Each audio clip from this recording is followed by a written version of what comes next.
আসসালামু আলাইকুম। কালকে আমাদের স্বাধীনতা দিবস উপলক্ষে ভারতের নরেন্দ্র মোদীর কটূক্তি। দেখেন, আমি এর আগেও একটা ভিডিওতে ভারতের বিষয় নিয়ে কথা বলেছিলাম। এর জন্য সম্পূর্ণ দায়ী আমাদের বাংলাদেশ। কারণ আমাদের বাংলাদেশ কিছু দালালের কারণে আজ আমাদের এই পরিণতি। আপনি দেখেন, বাংলাদেশে ভারতের দূতাবাস 14টা। কেন 14টা দূতাবাস একটা দেশে কেন থাকে? ভারতের দূতাবাস বাংলাদেশে ঢাকা একটা দূতাবাস থাকে, এটা কূটনীতিক আলোচনার জন্য। কিন্তু আমাদের দেশে ভারতের দূতাবাস 14টা। এই 14টার ফলে আমাদের দেশে কি ক্ষতি হইতেছে এবার দেখেন। সর্বপ্রথম হলো এই যে আমাদের যে দূতাবাসে তারা হামলা চালাইছে। আর যদি বাংলাদেশে তাদের এই দূতাবাসে হামলা চালাইতো, তার প্রক্রিয়া কি হইতো সেটা আপনারা বুঝতে পারছেন। এই দূতাবাসগুলিতে তারা কি করে? বাংলাদেশের উপর নজরদারি চালায়। বাংলাদেশের সামরিক বিষয়, গোয়েন্দা বিষয়, বিভিন্ন বিষয়গুলি তারা তথ্য প্রচার করে ভারত। এরপরে হলো আপনার দেখেন, আমাদের দেশে যখন ফসল লাগানোর সময় হয়, পানির সমস্যা থাকে, তারা তখন পানি আটকায় রাখে। যখন ফসল আপনার ঘরে উঠানোর সময় হয়, তখন তারা পানি ছেড়ে ফসল নষ্ট করে দেয়। এই টাইম টু টাইম নিউজগুলি তারা এখান থেকে পাঠায় ভারতে, এই দূতাবাস থেকে, যে কখন কি করতে হবে। ফসল নষ্ট হলে কি হবে? ভারত থেকে আমাদেরকে কিনে খাতে হবে, ভারতের উপরে আমাদের নির্ভরশীল থাকতে হবে। এটা এরপরের বিষয় হইল, প্রতিটা বিষয় মনে করেন বাংলাদেশে কোন জিনিসটা বর্তমানে সংকট আছে, ওই সময়টা তারা ওখানে জানাই দেয়, ওই বিষয়টা তখন এই জিনিসটার দাম বাড়াই দেয়। কোন সময়তে ফসল ভরপুর আছে, তখন বাংলাদেশে এটার দাম কম আছে, তখন অবস্থা তারা আরো দাম কমাই দেয়, দিয়া কৃষিকর ক্ষতি করে। এইভাবে তারা বাংলাদেশটাকে পুরো জিম্মি করে রাখছে। আর এই জিম্মি করার মধ্যে সহযোগিতাটা করছে আমাদের দেশের রাজনীতিবিদরা। কারণ কেন ভারতের এতগুলো দূতাবাস আমাদের দেশে কেন? নজরদারি চালানোর জন্য, দেশের ক্ষমতা টিকে থাকার জন্য তাদের সাথে ওইভাবে সম্পর্ক করে নিচ্ছি যে তোমরা আমার রাষ্ট্রের ক্ষতি করো, যাই করো, আমি যেন ক্ষমতা থাকতে পারি। সেইভাবে তারা রাষ্ট্র পরিচালনা করছে। আমি মনে করি বর্তমানে এগুলো সব কিছু বন্ধ করতে হবে। একটা দূতাবাস থাকবে ঢাকাতে, বাংলাদেশের একটা দূতাবাস থাকবে তাদের দিল্লিতে, বাকি সব বন্ধ। বাংলাদেশে 5টা দূতাবাস আছে ভারতে। যেসব জায়গাতে দূতাবাস বাংলাদেশের আছে, ওখানে বাঙালিরা আপনারা জানেন ওরকমভাবে ভারতে কোনো সুযোগ সুবিধা পায় না যে এরা ওখানে কোনো রাজনৈতিক বিষয়ে কথা বলবে, কোনো রাষ্ট্রীয় বিষয়ে কথা বলবে। আমাদের দেশে যেভাবে তারা বলতে পারে, করতে পারে, এই জিনিসগুলি খুব শিগগির মনে করেন বন্ধ করতে হবে, ব্যবস্থা নিতে হবে, নইলে আরো অনেক বড় বিপদ আছে বাংলাদেশে।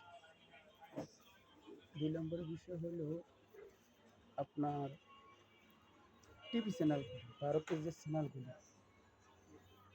সম্পূর্ণ চ্যানেলগুলি বাংলাদেশ থেকে বন্ধ করতে হবে।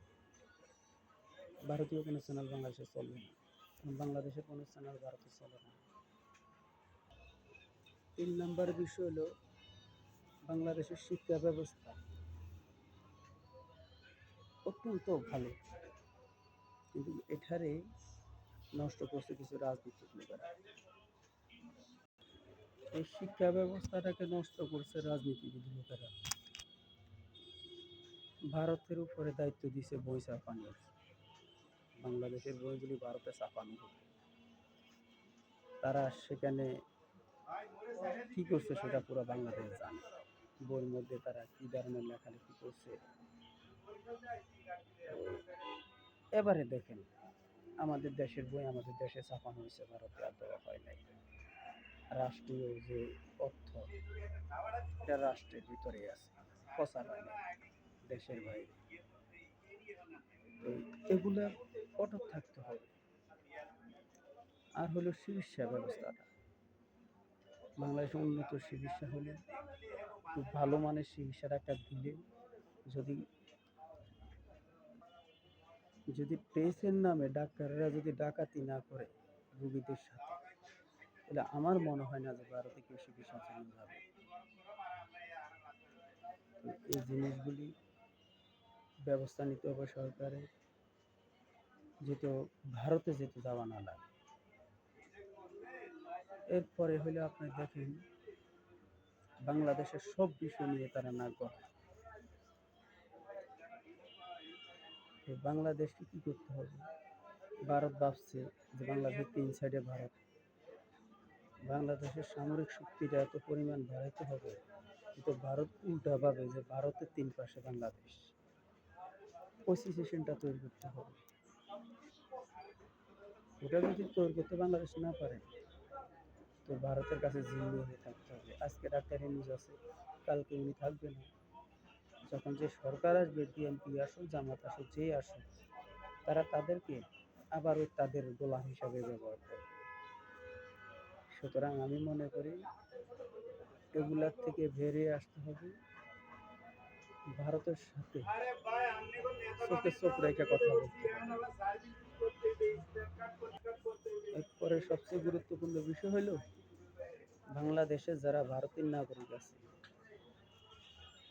তাদের কি, যারা ভারতের নাগরিক আছে তারা বাংলাদেশেরও নাগরিক, ভারতেরও নাগরিক, তারা দুই দেশের নাগরিক কেন থাকবে? আবার দেখা যায় বাঙালি ভারতের নাগরিক, তারা ভারতে পরিবার রাখছে, বাংলাদেশটাতে চুরি চামারি দুর্নীতি করে টাকা ভারত অর্থ পাচার করতেছে। এগুলা বন্ধ করতে হবে।